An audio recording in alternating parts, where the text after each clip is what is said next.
Hello ನಮಸ್ಕಾರ ಸ್ನೇಹಿತರೆ, welcome back to our YouTube channel. ಸ್ನೇಹಿತರೆ, ಈ ವಿಡಿಯೋದಲ್ಲಿ ಕರ್ನಾಟಕ ಬ್ಯಾಂಕಲ್ಲಿ ಕೆಲವೊಂದು ವೇಕೆನ್ಸಿಗಳಿದೆ. ಸೊ ಅದ್ರ ಬಗ್ಗೆ ಸ್ವಲ್ಪ ಮಾತಾಡೋಣ. ಸೊ ಯಾರೆಲ್ಲ ಬ್ಯಾಂಕಲ್ಲಿ ಕೆಲಸ ಮಾಡಬೇಕು ಅಂದ್ಕೊಂಡಿದ್ದೀರಾ, ಸೊ ಅವ್ರಿಗೆ ಈ ವಿಡಿಯೋ ತುಂಬ ಇಂಪಾರ್ಟೆಂಟ್ ಆಗುತ್ತೆ. ಸೊ ಇದು ನೋಡ್ಬೋದು, ನನ್ನೊಂದು ವೆಬ್ಸೈಟ್ preejobinfo.co.in. ಸೊ ಲಿಂಕ್ ನಿಮಗೆ ಡಿಸ್ಕ್ರಿಪ್ಷನಲ್ಲಿ ಸಿಗುತ್ತೆ, ಹೋಗ್ಬಿಟ್ಟು ಚೆಕ್ಔಟ್ ನೀವು ಮಾಡ್ಕೋಬೋದು. ಅದೇ ರೀತಿ ನನ್ನ ಟೆಲಿಗ್ರಾಮ್ ಆಗಿರ್ಬೋದು, ವಾಟ್ಸಪ್ ಆಗಿರ್ಬೋದು, ನೀವು ಜಾಯಿನ್ ಆಗ್ಬೋದು. ಅಲ್ಲಿ ಕೂಡ ನಿಮಗೆ ಸೆಂಟ್ರಲ್ ಮತ್ತು ಅದೇ ರೀತಿ ರಾಜ್ಯ ಸರ್ಕಾರದ ಎಲ್ಲ ಉದ್ಯೋಗಗಳ ಮಾಹಿತಿಗಳು ನಿಮಗೆ ಸಿಗುತ್ತೆ. ಸೊ ಇವತ್ತು ಈ ವಿಡಿಯೋದಲ್ಲಿ ನಾವು ನೋಡ್ಬೋದು, ಕರ್ನಾಟಕ ಬ್ಯಾಂಕಲ್ಲಿರುವಂಥ PO ರಿಕ್ವೈರ್ಮೆಂಟ್ಗೆ ಏನೇನೆಲ್ಲ ಒಂದು ಇದೆ ಅನ್ನೋದನ್ನು ಕಂಪ್ಲೀಟ್ ಡೀಟೇಲ್ ಆಗಿ ನಾವು ನೋಡೋಣ. ಸೊ ಇಲ್ಲಿ PO ಹುದ್ದೆಗಳನ್ನು ಕರೆದಿರ್ತಾರೆ. ಸೊ ಅದೇ ರೀತಿ ಕೆಳಗಡೆ ಬಂದು ಅಂತಂದರೆ ಒಟ್ಟು ಎಷ್ಟು ಖಾಲಿ ಇದೆ ಅಂತ ಒಂದು ನೋಟಿಫಿಕೇಶನ್ ಅಲ್ಲೂ ಕೊಟ್ಟಿಲ್ಲ. ಸೊ ನೀವು ಬೇಕಂತಂದರೆ ನೋಡ್ಬೋದು. ಹುದ್ದೆಗಳ ಹೆಸರು ಪ್ರೊಬೇಷನರಿ ಆಫೀಸರ್ಸ್ ಅಂತ ಸ್ಕೇಲ್ 1 ನಲ್ಲಿ ಇದೆ. ಅದೇ ರೀತಿ ಈ ಒಂದು ಹುದ್ದೆಗಳಿಗೆ ಅರ್ಜಿ ಸಲ್ಲಿಸಲು ವಯೋಮಿತಿ ಏನಿರಬೇಕಂತಂದ್ರೆ ಕನಿಷ್ಠ 18 ವರ್ಷ ಇರಬೇಕು. ಅದೇ ರೀತಿ ಗರಿಷ್ಠ 25 ವರ್ಷಗಳು ಆಗಿರಬೇಕು. ಅದೇ ರೀತಿ ವಯೋಮಿತಿ ಸಡಿಲಿಕೆ ಕೂಡ ಇರುತ್ತೆ ಆಸ್ ಪರ್ ದ ರೂಲ್ಸ್. ಅದೇ ರೀತಿ ನೆಕ್ಸ್ಟ್ ವೇತನ ಶ್ರೇಣಿ ಏನಿರುತ್ತಪ್ಪ ಅಂತಂದ್ರೆ ಇವರಿಗೆ 48,480 ರೂಪಾಯಿಂದ ಸ್ಟಾರ್ಟ್ ಆಗುತ್ತೆ. ಸೊ ಇದು ಸ್ಟಾರ್ಟಿಂಗ್ ಮಾತ್ರ ಈ ಒಂದು ವೆಬ್ಸೈಟ್ ಅಲ್ಲಿ ನಾನು ತೋರಿಸಿದ್ದೀನಿ. ಅದೇ ರೀತಿ ಅರ್ಜಿ ಶುಲ್ಕ ಏನಿರುತ್ತೆ ಅನ್ನೋದನ್ನ ನೋಡೋಣ. ಜನರಲ್ ಅವ್ರಿಗೆ 800 ರೂಪಾಯಿ ಇರುತ್ತೆ ಮತ್ತು ಟ್ಯಾಕ್ಸ್ ಇರುತ್ತೆ. ಹಿಂದುಳಿದ ವರ್ಗಗಳು ಕೂಡ 800 ರೂಪಾಯಿ ಮತ್ತು ಟ್ಯಾಕ್ಸ್ ಇರುತ್ತೆ. ಅದೇ ರೀತಿ SC ಮತ್ತು ST ಒಂದು ಕ್ಯಾಟಗರೀಸ್ಗೆ 700 ರುಪೀಸ್ ಬಸ್ ಮತ್ತು ಟ್ಯಾಕ್ಸ್ ಇರುತ್ತೆ.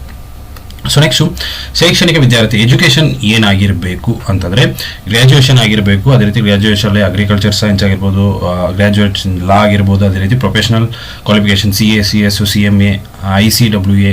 ಸೊ ಇದಾಗಿದ್ರೂ ನಡೆಯುತ್ತೆ. ಅಪ್ಲಿಕೇಶನ್ನ ಸಬ್ಮಿಟ್ ಮಾಡ್ಬೋದು. ಸೊ ಹಾಗಂತಂದರೆ ಅರ್ಜಿ ಸಲ್ಲಿಸುವ ವಿಧಾನನ ಕಂಪ್ಲೀಟ್ ಆಗಿ ನೀವು ನೋಡ್ಬೋದು.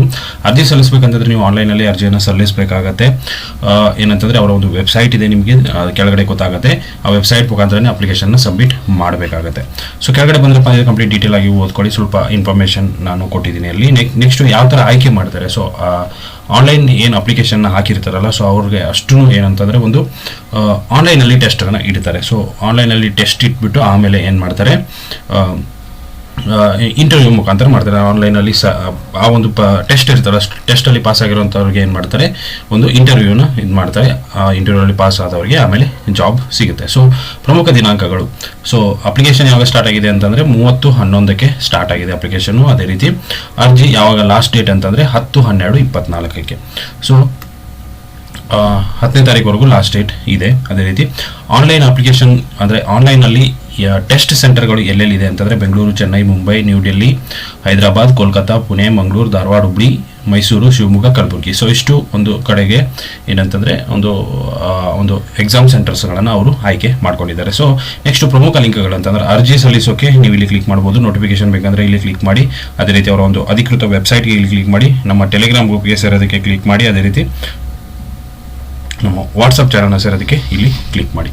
ಸೊ ಇದೊಂದು ಜಾಬ್ ಇನ್ಫಾರ್ಮೇಷನ್ ಆಗಿತ್ತು ಸ್ನೇಹಿತರೆ.